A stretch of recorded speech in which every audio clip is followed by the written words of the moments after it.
कि आपने सडनली एक पर्सन जो जंक फूड का इंटेक उसका बहुत ज़्यादा है, सडनली वो स्विच करता है डायरेक्ट कीटो के ऊपर। तो ये ट्रांजिशन बहुत ड्रास्टिक है, और क्या उसकी ज़रूरत भी है? क्या वो इंसान सस्टेन कर भी सकता है कि नहीं कर सकता?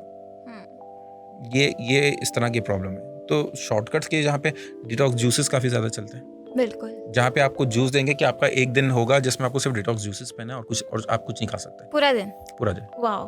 तो वो इस तरह के प्लान भी होते हैं। तो शॉर्टकट्स में तो हर कोई अपने अपने वैरायटी लेके आया हुआ है। जैसे मैंने बताया, इस पे बिजनेस चलते हैं, डिटॉक्स जूसेस के बिजनेस चलते हैं, कीटो के बिजनेस, जितने मील प्रेप वाले हैं कीटो के जो कर रहे हैं, व्हाट डू यू थिंक कि उनको कोई परवाह है कि आपका हेल्थ किस तरह है, आपकी मसल कितना लूज हो रहा है, आपकी फंक्शनैलिटी क्या है, आपकी एनर्जी लेवल क्या है, सोशल गैदरिंग में अगर आप जा रहे हो तो उसमें कितना फ़र्क पड़ता है आपको, ये सारी चीज़। क्योंकि कीटो करने वाले को अगर बोलोगे बर्थडे पे जाना है, केक खाना है, तो वो तो नहीं खाएगा ना, वो तो नहीं खाएगा। वो नहीं खा सकता क्योंकि अलाउ नहीं है ना, बिल्कुल कीटो पे तो ऐसा अलाउ है। नहीं है, क्योंकि आप शुगर इंटेक तो कर नहीं सकते। बट व्हाट इफ़ अगर आपके किसी करीबी रिश्तेदार का बर्थडे है, या अगर कोई मैरिड है उसके अपने बच्चे का बर्थडे है, फिर आप क्या करोगे? क्या आपने बेटे के बर्थडे का केक नहीं खाओगे आप? मजबूरी तो बन यहाँ गई पे इसकी ये है ना, उसके ड्रॉबैक्स काफ़ी ज़्यादा आते हैं। है। तो शॉर्टकट पे जाते हो तो शॉर्टकट ये सारे के सारे शॉर्टकट है। आप कोई कहीं पे भी आपको बगैर सोचे समझे किसी ने आपको हाथ में डाइट प्लान दे दिया ना कि ये आपका डाइट है, ये आपको फॉलो करना है, वो मोस्ट लाइकली शॉर्टकट ही होगा।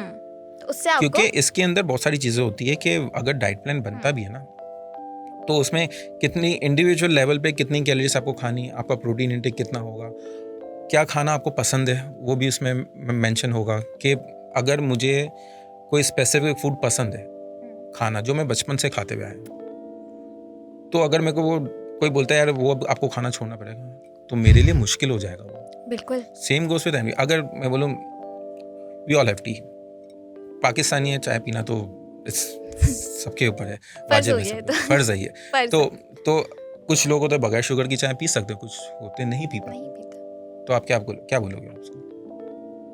अगर आप उसके बोले कि नहीं बिल्कुल ख़त्म कर दो, नहीं कर पाएगा। किसी के सॉफ्ट ड्रिंक के अगर इनटेक ज़्यादा है, how do you coach that person?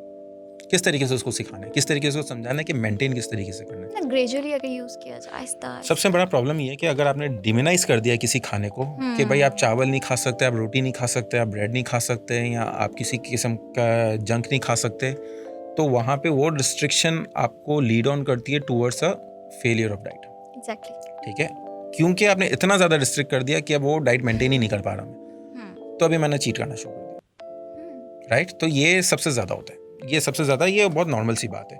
तो जहाँ पे न्यूट्रिशन की बात आ जाती है, वो एक कंप्लीट एक कोचिंग की अंडरस्टैंडिंग है न्यूट्रिशन के ऊपर। तो अगर आपके पास वो अंडरस्टैंडिंग नहीं है, आप सबको डाइट प्लान आप बांट रहे हो, वेट लूज तो हो जाएगा, क्योंकि 600-800 कैलोरीज पे आप कैसे लूज नहीं करोगे? आप किसी को भी दे दो वो लूज कर लेगा, चाहे वो 100 kg का पर्सन हो कि 50 kg का पर्सन हो, 600 कैलोरीज 800 कैलोरीज पे लूज हो जाएगा वो फौरन तो। होगा। बट फॉर 100 kg पर्सन अगर वो 800 कैलोरीज खा रहा है, तो उसको न्यूट्रिशन क्या मिलेगा उसकी बॉडी के हिसाब से?